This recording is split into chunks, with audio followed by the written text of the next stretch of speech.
یہ پلاننگ ہو رہی ہے اس ملک کے امن و امان کو خراب کرنے کی. یہ پلاننگ ہے ان لوگوں کی جن کی سیاست اس کے نام پہ چلتی ہے. ایک بابری مسجد کے مسئلے پہ تو سمجھوتا کر چکا ہے مسلمان, صبر کر چکا ہے, سمجھوتا نہیں صبر کر چکا ہے. لیکن اب اگر کوئی سوچے صبر کرے گا تو ہم صبر کریں گے, اپنی شہادت کے لیے ہم تیار. اور جلوس کی شکل میں جا رہے ہیں. یہ سروے ہو رہا ہے کہ معلوم ہوتا ہے کہ مسجد پر قبضہ کرنے کے لیے جا رہے ہیں. دربار میں کہاں پولیٹکس چلتی ہے. یہ چاہتے ہیں جس کو سیٹ پہ بٹھاتے ہیں اور یہ چاہتے ہیں جس کو سیٹ سے ہٹا دیتے ہیں. سنبھل مسجد سروے کا معاملہ بھی شانت نہیں ہوا کہ اجمیر درگاہ کے نیچے شیو مندر ہونے کا دعویٰ اب سرخیوں میں آ گیا. ہندو سینا کے راشٹریہ ادھیکش وشنو گپتا نے کورٹ میں یاچیکا دائر کی ہے جس میں انہوں نے اجمیر درگاہ کو سنکٹ موچن مہادیو مندر گھوشت کرنے کی مانگ کی. اجمیر درگاہ کو لے کر راجنیتی چرم پر ہے. درگاہ کے نیچے شیو مندر ہونے کا دعویٰ کیا گیا ہے.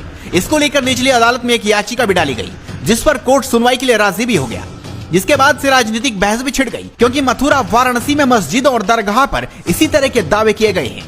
اجمیر کی ایک سول عدالت بدھوار کو اجمیر میں خواجہ معین الدین حسن چشتی کی درگاہ میں سنکٹ موچک مہادیو مندر ہونے سے جڑی یاچیکا کو سویکار کرتے ہوئے سبھی پکشوں کو نوٹس جاری کر دیا اور اب مولانا اس پر بھڑکے ہوئے ہیں اور سرکار پر اپنا جم کر غصہ نکال رہے ہیں. سیدھے ہے کہ آپ کو دوسرے نمبر کا شہری بنانے کی تیاری ہے. ہم یہ چاہتے ہیں کہ اس پہ قانون کے مطابق کام ہونا. 1991 قانون ہے نا مذہبی مقامات کو لے کر, تو پھر آپ کیوں اس کے خلاف جا کے نچلی عدالتیں فیصلہ دے رہی ہیں. یہ پلاننگ ہو رہی ہے اس ملک کے امن و امان کو خراب کرنے کی. یہ پلاننگ ہے ان لوگوں کی جن کی سیاست اس کے نام پہ چلتی ہے. میں کہا نا کہ یہ بلکہ وہ جج صاحب جو ہے جنہوں نے فیصلہ دیا ہے 1991 کا جو ورشپ ایکٹ قانون ہے اس کے خلاف جا کے انہوں نے فیصلہ دیا, ان پہ قانونی کارروائی ہونی چاہیے. پارلیمنٹ کے خلاف جا کے قانون کے خلاف فیصلہ دیا. وہ قانون کس لیے بنایا گیا تھا؟ اس لیے بنایا گیا تھا کہ اس ملک میں دوبارہ مذہبی مقامات کو لے کر کوئی فتنہ فساد نہ ہو, اس لیے بنایا گیا تھا. لیکن کاشی, متھرا, سنبھل, اب اجمیر, یہ سیاسی کھیل کھیلا جا رہا ہے. اگر اس سے باز نہیں آئیں گے تو اس سے ملک کو نقصان ہوگا, اس کے امن و امان کو نقصان ہوگا. میں تو پہلے کہا نا کہ یہاں پر ایسا لگ رہا ہے کہ عدالتیں ہاتھ باندھ کر کنیز اور باندی کی طرح کسی آقا کے آگے کھڑی ہے. آقا حکم دے رہا ہے, کام ہو رہا ہے. کیا مانگ رہے گی اب آگے کی؟ دیکھیے, ہم کسی بھی صورت میں ایک بابری مسجد کے مسئلے پہ تو سمجھوتا کر چکا ہے مسلمان, صبر کر چکا ہے, سمجھوتا نہیں صبر کر چکا ہے. لیکن اب اگر کوئی سوچے صبر کرے گا تو ہم صبر کریں گے, اپنی شہادت کے لیے ہم تیار. آنے والے دنوں میں روز دیکھنے کو مل سکتے ہیں. نہیں, ہم یہ نہیں کہہ رہے کہ ہم کس کو مارنے جا رہے ہیں. آپ نے جو سوال کیا ہے کہ نہیں, ہم وہ نہیں کرنا چاہتے ہیں, نہ ہم وہ کریں گے. ہم خاموشی کے ساتھ گرفتاری دیں گے, چاہے ہمیں مارو, چاہے ہمیں جیل میں ڈالو, چاہے ہمیں گولی کا نشانہ بناؤ. ہم اب کسی معاملے پہ صبر کرنے کو تیار. صبر سے مطلب خاموشی کرنے, ہاتھ باندھ کے نہیں بیٹھیں گے. شانتی پوروک ہمیں مار دو, ہمیں ختم کر دو. وہ آج کل کا آستانہ نہیں ہے, وہ 850 سال قدیم آستانہ ہے. اور جہاں پر صرف مسلمان ہی نہیں جاتے, وہ ایک ایسا آستانہ ہے کہ جہاں پر مسلمانوں کے ساتھ ساتھ ہندو, سکھ, عیسائی اور دیگر مذاہب کے لوگ بڑی تعداد میں آتے ہیں. وہ تو ہمارے ملک کا ایک ایسا آستانہ ہے کہ جہاں پر تمام مذاہب کے لوگ آتے ہیں اور وہاں سے ان کی مرادیں پوری ہوتی ہیں. کوئی آدمی کہیں پر ایسے نہیں جاتا, ان کی مرادیں پوری ہوتی ہیں اور اس لیے وہاں پر وہ حاضری دیتے ہیں.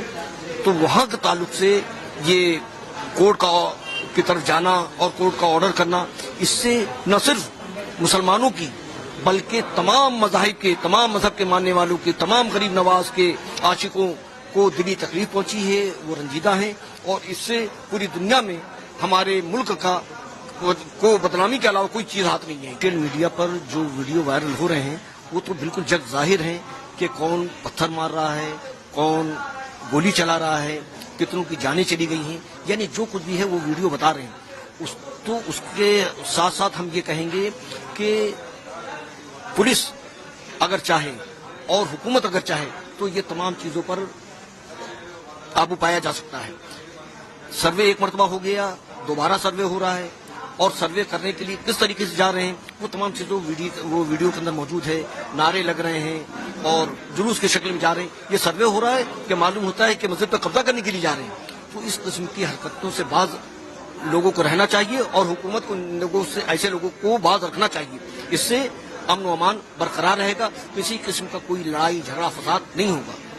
جو ایک قانون بن چکا ہے 1991 میں اس پر عمل ہو اس سے بہت ہی زیادہ بہتر ہوگا اور کسی قسم کی کوئی حرکت نہیں ہوگی انشاءاللہ۔ کیا لگتا ہے اگر پہلے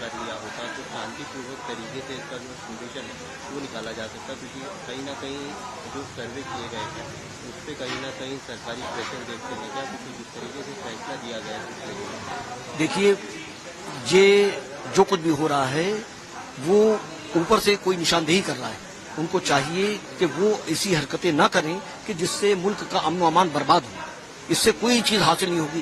ہم ترقی کی طرف جائیں، ایجوکیشن کی طرف جائیں، اپنی عوام کی خدمت کریں، اس قسم کی باتیں پیدا کر کے یعنی سوائے اپنی بدنامی کے چاہے کوئی فرد کرے، کوئی جماعت کرے، کوئی ملک کرے، صرف بدنامی کے علاوہ کوئی چیز ہاتھ نہیں آئے گی۔ آج حضرت خواجہ معین الدین چشتی کی بارگاہ کے اندر ہندوستان کی سرزمین کے اندر جب حضور غریب نواز تشریف فرما ہوئے تھے تو یہاں سب ہندو ہی تھے، اور آپ نے ہی پورے بر صغیر کے اندر اسلام پھیلایا ہے کہ آج پاکستان میں جتنا مسلمان ہے، بنگلہ دیش میں جتنا مسلمان ہے، سب ہندوستان کا حصہ ہے اور ہندوستان سے گئے ہوئے مسلمان حصہ ہے۔ آج ہندوستان میں جتنا مسلمان ہے وہ بھی سب ہندو تھے، اور کلمہ شہادت پڑھ کر غریب نواز کے وسیلے سے اللہ تعالیٰ نے ان کو صاحب ایمان، صاحب نصیب کیا۔